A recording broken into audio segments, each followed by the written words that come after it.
Raindrop dew on the weeds, glistening in the morning sun. Set your phasers on stun.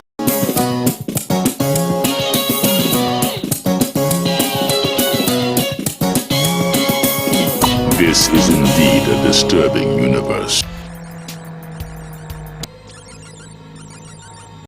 Hello, greetings, and welcome. Welcome to the Stereo 999 YouTube channel. I am your host, the artist formerly known as Stereo Steve. Welcome to another therapy session disguised as record talk. There will be music, there will be talk, there will be bus rides. There'll be all the stuff that you know and love in this episode. So stick around. We're now going to take an imaginary trip together on this beautiful trip. We're going to be walking in the woods. It's going to be a beautiful day. Maybe it'll rain again. Maybe it won't. Thinking of hitting a couple of stops, see if I find anything.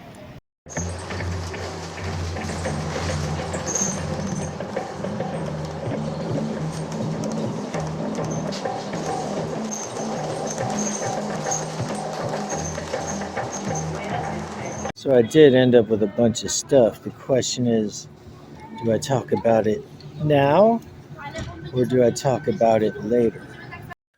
Okay, so let's take a look at this actual haul. I don't know if I was even planning to buy anything. I just wanted to get out and get some air, but I hit this one thrift store and found some cool stuff, and then I hit another record store on the way back and found some other cool stuff in their bargain bin, and I just kind of made a little stack. This is a promotional thingy that Elektra sent out. It has a band called Siren I've never heard of, and Bread, and Swamp Dog, and the New Seekers, and David Fry, who is a comedian who made fun of Nixon.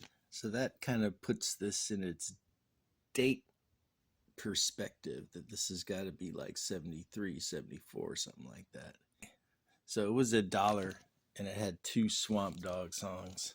So that's why I picked that up.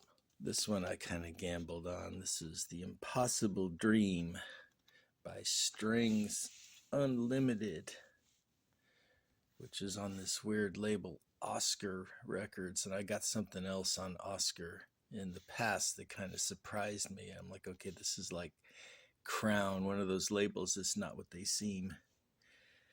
But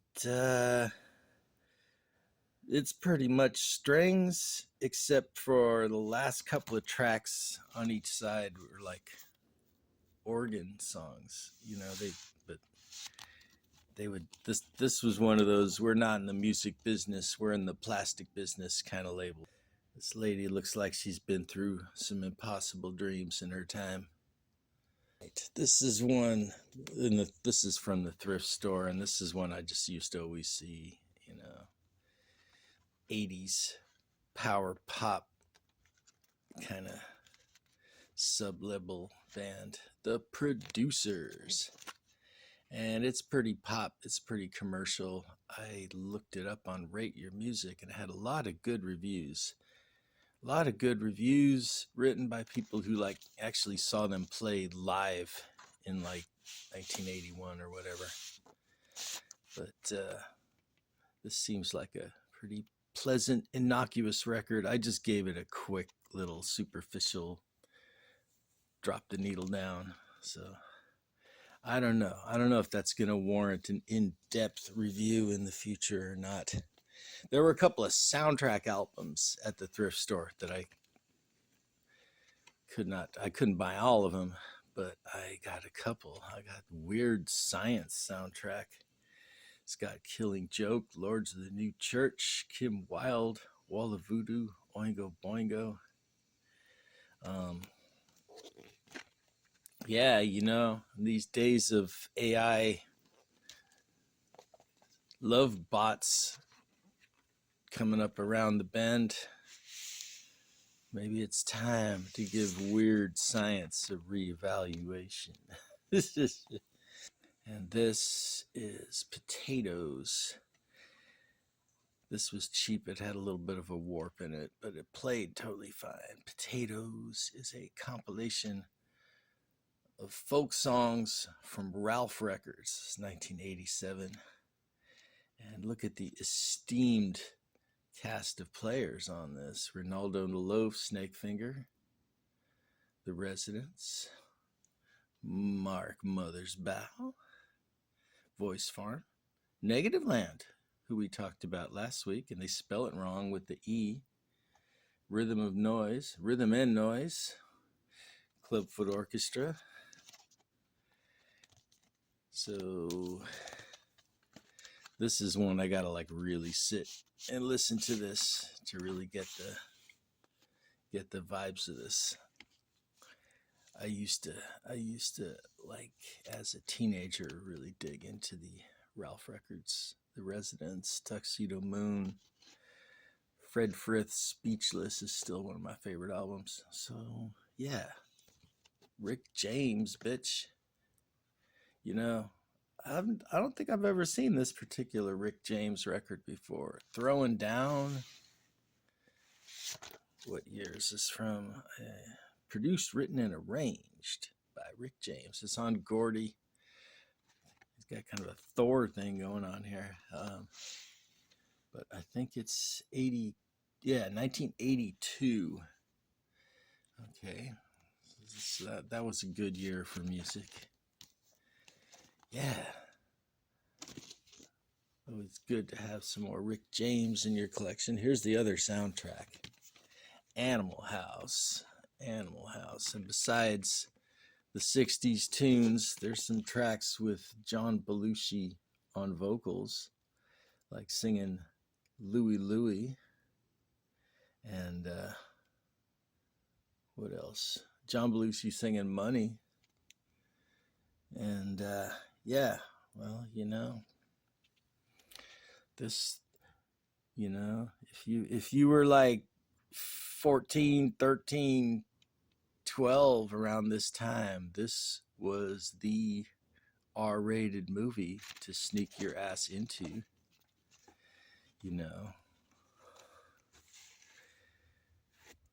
Maybe controversial by today's standards, but still pretty damn funny. Okay, this is an upgrade because I had kind of a beat up copy of this, and I found this, my old copy, like back when I was in college, I think in the bargain bin at State's bookstore. But this is Smokey Robinson and the Miracles Best Of.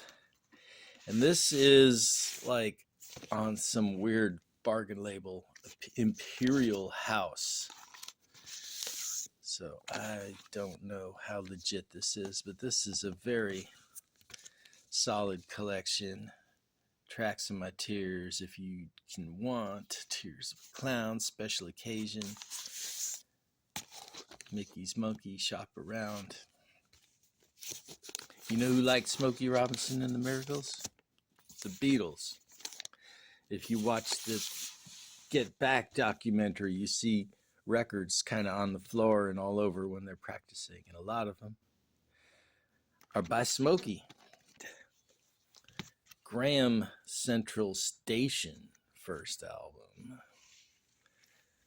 I think it's their first album, but Graham Central Station was Larry Graham's band. Larry Graham was the bass player for Sly and the Family Stone, and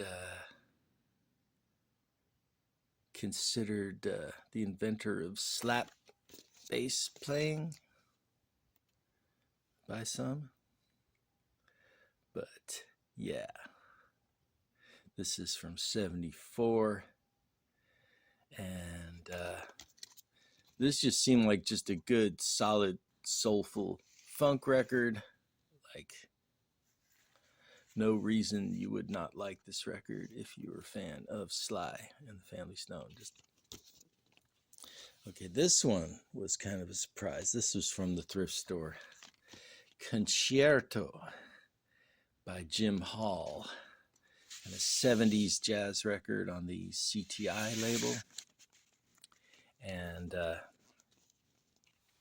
this was nice. I mean, check out the all-star cast of players here. We got Jim Hall on guitar, Roland Hanna on piano, Ron Carter on bass, Steve Gadd on drums, who played on Steely Dan Asia.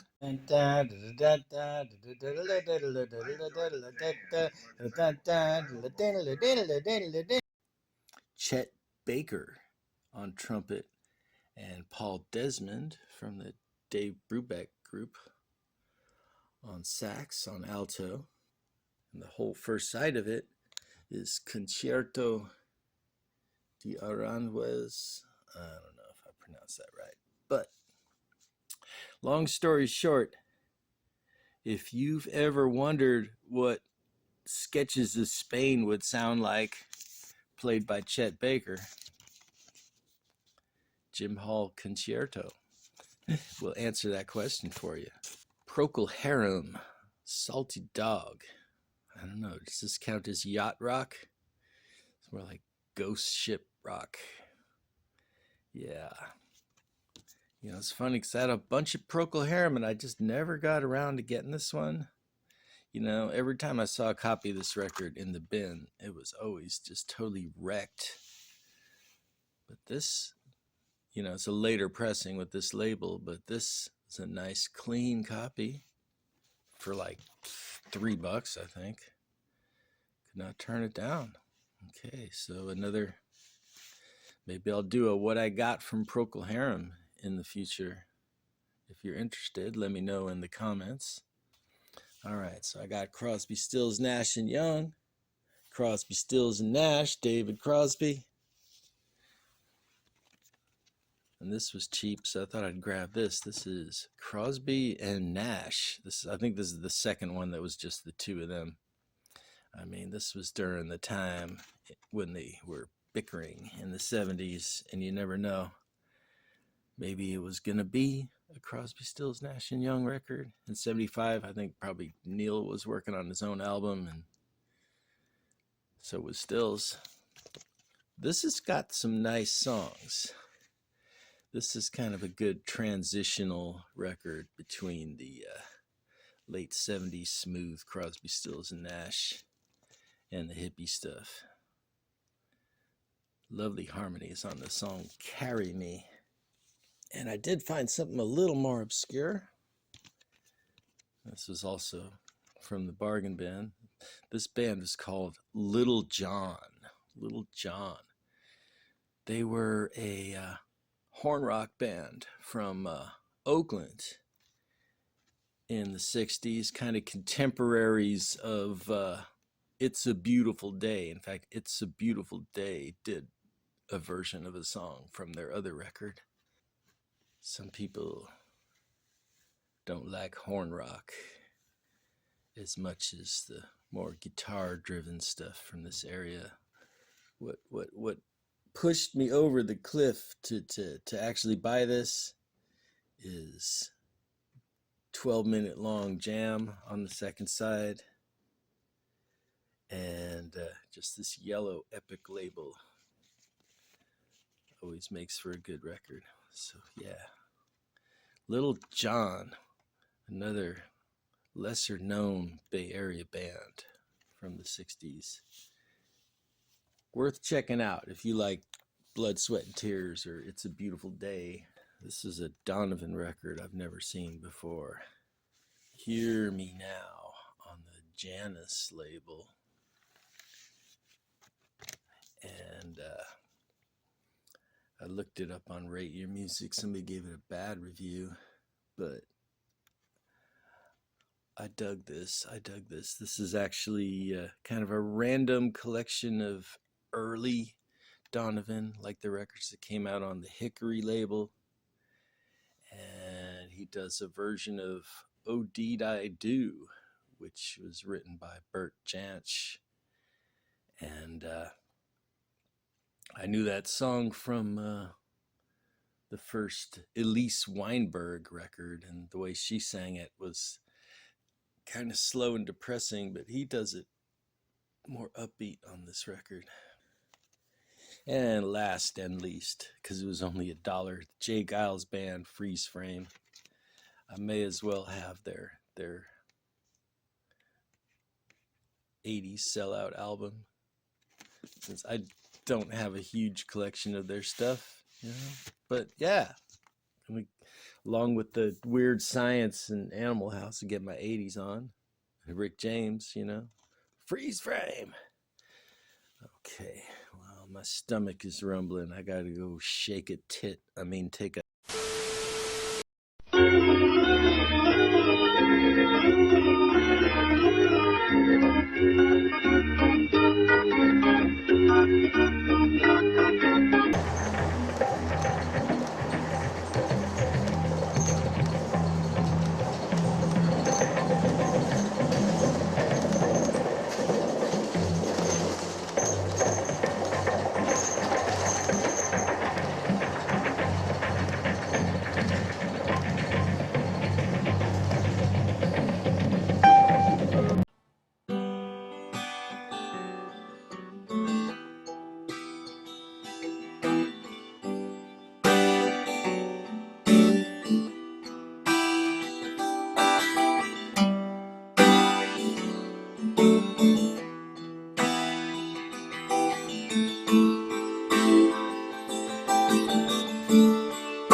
So, Steve, you know that if you just go out and buy shit every time you don't have an idea for a video, that's going to cause some financial problems.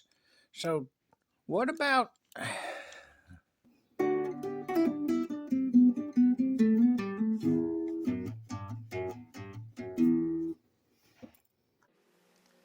Stop. Stop. Stop. Stop. Stop.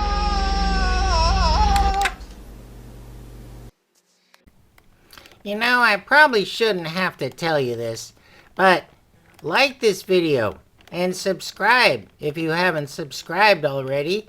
And if you're new here, watch some of Steve's other videos, because they're probably a lot better than this one, and you haven't seen them yet.